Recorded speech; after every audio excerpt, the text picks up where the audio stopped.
Ассалаумалейкум ва рахматуллахи ва баракатух, қазақтарым менің religia.kz деген сайтым бар.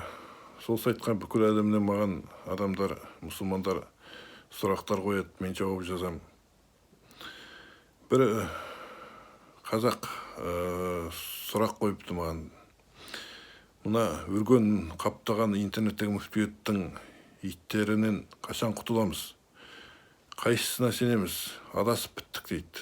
Біреуі былай дейді, екіншісі былай дейді, үшіншісі екеуінде жоққа шығарады, төртіншісі бәрін жоққа шығарады, бесіншісі бәрі дұрыс дейді, соның қайсысына сенеміз дейді. Содан кейін маған бірнеше ссылка жіберіпті ютубтан.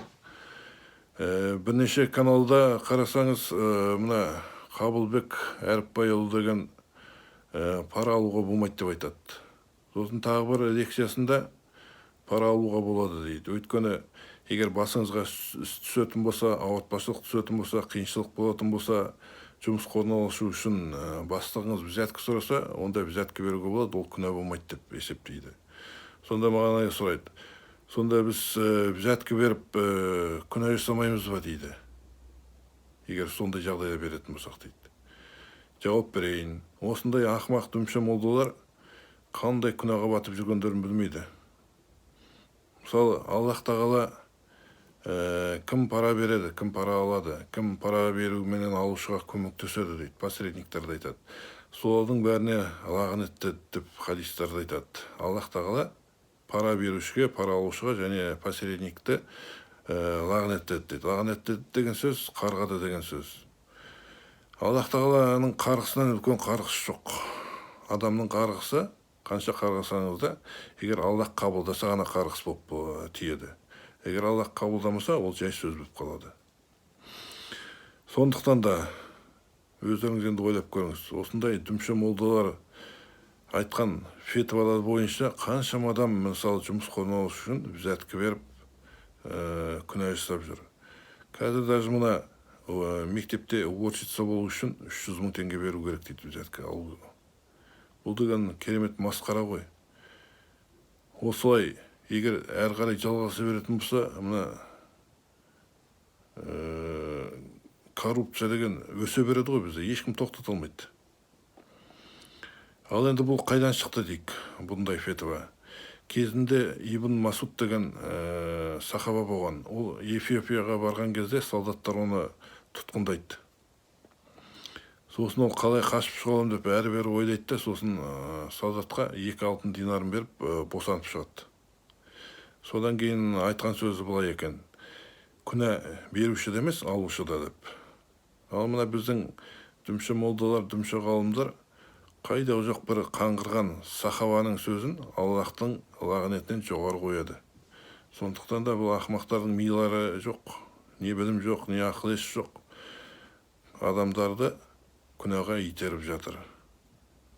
Қазір мен мына Қалыпбай кім дейді, атымды ұмытып қалдым. Қабылбек Әріпбайұлының бір емес 2 лекциясын әдейі сіздерге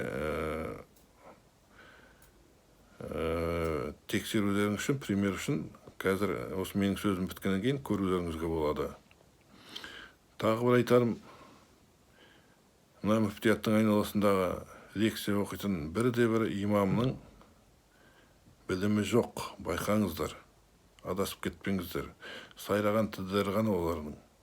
Мысалы, менің алдыма келетін болса, мен бір сұрақ қойсам, менің бір сұрағыма жауап бере алмайды олар. Менен қашып кетеді, маған жоламайды. Сондықтан да тағы айтарым, байқаңыздар, кімді тыңдайсыздар, алдымен ойланып көріңіздер. Бір ескертуім, Құран менен мына хадисте тұрған кезде сіздерге адамның бұлшығы не керек, ойланыңыздар. Ол тіке қабыл болады. Ислам шариғатында пара беруге болатын бірақ орын бар.